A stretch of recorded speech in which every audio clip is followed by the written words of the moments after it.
इधर बीजेपी के वरिष्ठ नेता रविशंकर प्रसाद ने भी आम आदमी पार्टी पर हमला बोला और ये कहा है कि ये जमानत शर्तों के साथ नहीं है, ये सिर्फ जमानत है, कोई रिहाई नहीं। तो इस तरह की टिप्पणी की गई है रविशंकर प्रसाद की तरफ से। जिस तरह से जश्न मनाया जा रहा है या खुशी मनाई जा रही है, तो रविशंकर प्रसाद कह रहे हैं कि ये जमानत है, वो भी शर्तों पर, और बेल मिली है, सिर्फ रिहाई नहीं है ये। तो सुप्रीम कोर्ट ने राहत दी है, संजय सिंह को जमानत मिली है, लेकिन कई शर्तें हैं। बॉन्ड भी भरना होगा, लोकेशन हमेशा ऑन रखनी होगी, जानकारी अपनी देनी होगी, पासपोर्ट जमा करना होगा, ये तमाम शर्तें हैं। और यही कह रहे हैं आप पर रविशंकर प्रसाद हमला करते हुए कि ये कोई रिहाई नहीं है कि आम आदमी पार्टी ये कह दे कि पूरा केस ही फर्जी है, बल्कि शर्तों पर यह जमानत मिली है।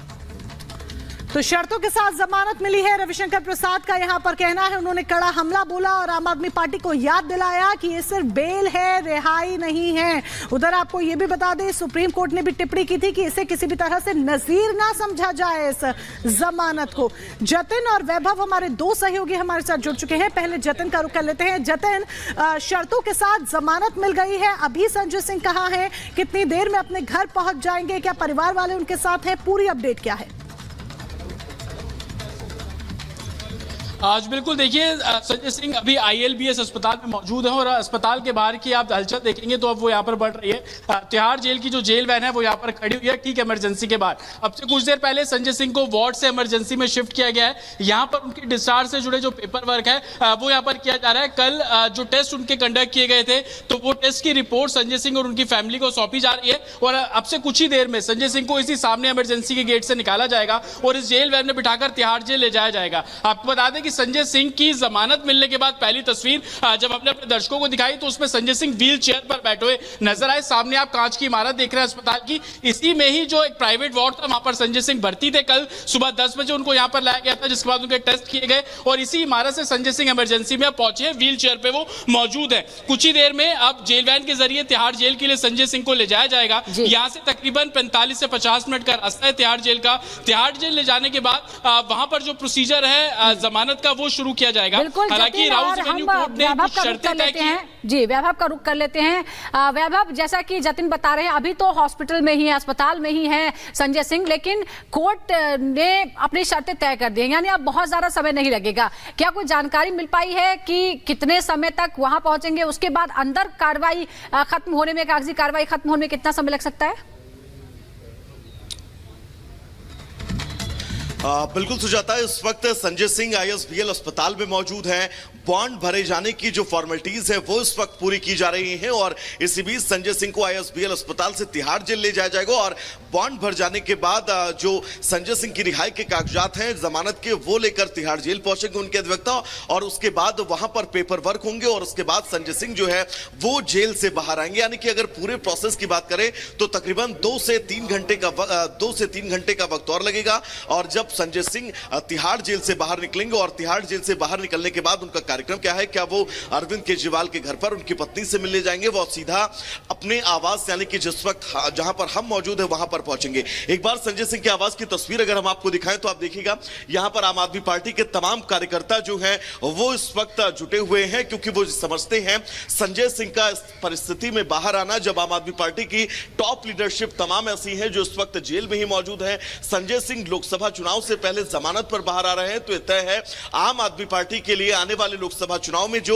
टॉप कैंपेनिंग है वो संजय सिंह करते हुए नजर आएंगे। और संजय सिंह मुखर वक्ता भी आम आदमी पार्टी के जाने जाते हैं। इस तौर पर अगर संजय सिंह इस वक्त आम आदमी बाहर आ रहे हैं जमानत पर, तो आम आदमी पार्टी के लिए चुनावों के लिए एक सॉलिड बूस्टर जरूर साबित होगा। लेकिन संजय सिंह के घर के बाहर जो पोस्टर लगे हैं वो भी एक बार हम अपने दर्शकों को दिखाएंगे और ये पोस्टर उनके समर्थकों की तरफ से लगवाए गए हैं, जिसमें जेल के ताले टूट गए, संजय भैया छूट गए, ऐसे तमाम नारे जो हैं वो इन पोस्टर्स पे लिखे गए हैं। इन पोस्टर्स पे नारों के बीच ये तमाम कार्यकर्ता, अगर आप लोगों में से कोई बात करना चाहे तो प्लीज एक बार आइएगा। संजय सिंह बाहर आ रहे हैं, कितना आप लोग उत्साहित हो और आम आदमी पार्टी के लिए कितनी मजबूती है ये? आम आदमी पार्टी के लिए बहुत मजबूती है और हम छोटे कार्यकर्ता गोरखपुर से, उत्तर प्रदेश से दिल्ली आए, उत्तर प्रदेश से आए, मुख्यमंत्री शहर से गोरखपुर से आए हैं और संजय भैया को बधाई देने के लिए हम लोग आए। कल जैसे हम लोग को पता चला, हम लोग तुरंत ट्रेन पकड़ के भैया से मिलने आए और हमारे लिए बहुत मजबूत हैं उत्तर प्रदेश के लिए। और इस बार चुनाव उत्तर प्रदेश का कुछ बहुत ही अलग ढंग से देखेगा, तो संजय भैया हम लोग के साथ हैं। तो यानी कि कार्यकर्ताओं में उत्साह, वैभव यहाँ पर सीधे तौर पर देखा जा रहा है। संजय सिंह के आवास पर पोस्टर्स भी चस्पा कर दिए गए हैं उनके स्वागत के लिए, और कहीं ना कहीं निश्चित तौर पर आम आदमी पार्टी के लिए थोड़ी राहत जरूर है लोकसभा चुनाव से पहले। लौटेंगे आपके पास, लेकिन इस बीच एक बड़ी अपडेट ये भी बता दें कि आपने नोटिस भेज दिया है। जी हाँ, वो आतिशी जो ये कहती नजर आ रही थी जब अरविंद केजरीवाल की बात सामने आती है कि उन्होंने आतिशी का नाम लिया है, ईडी ये दावा करती है कोर्ट में, उसके बाद आतिशी 24 घंटे बाद अपनी चुप्पी तोड़ती हैं और आरोप लगाती हैं कि बीजेपी की तरफ से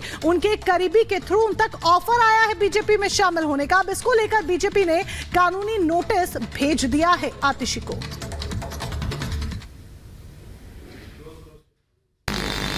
कि भारतीय जनता पार्टी ने मेरे एक बहुत व्यक्तिगत करीबी व्यक्ति के माध्यम से मुझे भारतीय जनता पार्टी ज्वाइन करने के लिए अप्रोच किया।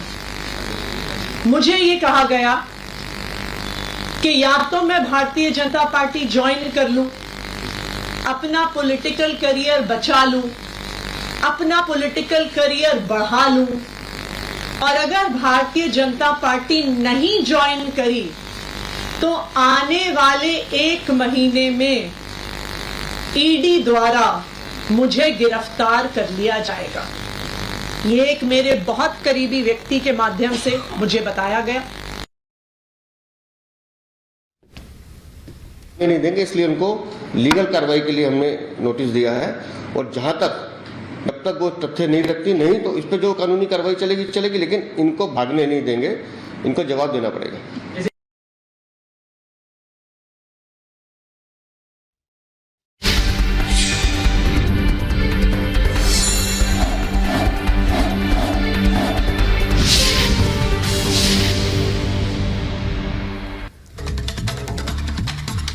और अब बात करते हैं लोकसभा चुनाव 2024 की, और बात बिहार की सारण लोकसभा सीट की, जहां पर मुकाबला इस बार रोमांचक हो गया है। इस बार पिता नहीं बल्कि बेटी मैदान में है। रोहिणी आचार्य और बीजेपी की तरफ से राजीव प्रताप रूडी के बीच मुकाबला होने वाला है। पहली बार राजनीति में चुनावी मैदान में उतरी है रोहिणी आचार्य, लालू यादव की बेटी। सारण सीट राजीव प्रताप रूडी लगातार 2 बार से जीत रहे हैं, तीसरी बार फिर मैदान में हैं, लेकिन उन्हें चुनौती देने के लिए रोहिणी आचार्य उतरी हैं।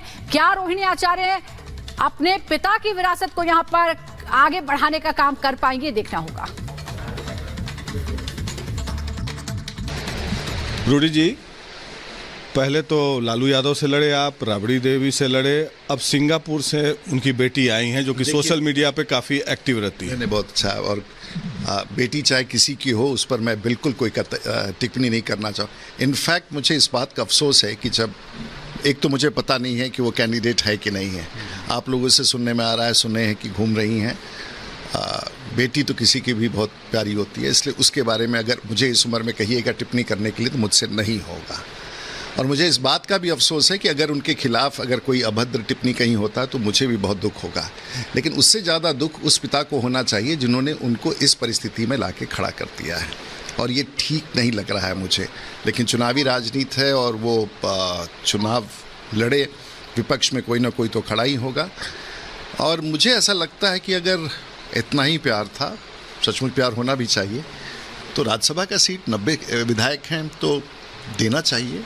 उसने बेटी ने अगर त्याग किया और बेटी का प्यार है तो करना चाहिए, लेकिन इस रास्ते से प्यार जताना कहाँ तक उचित है लोग ही तय करेंगे। लालू जी ने किस परिस्थिति में लाकर रोहिणी को खड़ा कर, मुझे नहीं पता है, लेकिन मैं ये बात ज़रूर जानता हूँ कि हम पॉलिटिशियन या हम भी एक पॉलिटिकल व्यक्ति हैं, और किसी राजनीतिक पार्टी में कैंडिडेट्स का इतना अभाव हो, राष्ट्रीय जनता दल में इतना अभाव हो कि एक स्थान पर अपनी बड़ी बेटी को लड़ाते हैं, फिर अपने बड़े बेटा को लड़ाते हैं, फिर अपने छोटे बेटे को लड़ाते हैं, उसको एमएलए बनाते हैं, उसको उप मुख्यमंत्री बनाते हैं, बेटी को मेंबर ऑफ पार्लियामेंट बनाते हैं राज्यसभा का, फिर उसे लोकसभा भी लड़ाते हैं, फिर दूसरी बेटी को भी लोकसभा लड़ाते हैं, खुद भी चुनाव लड़ते हैं। तो आखिर ये क्या है, और क्या देश के लोग या उनके समाज के लोग ही या उनके पार्टी के लोग इसे स्वीकार करेंगे कि नहीं, ये एक बड़ा सवाल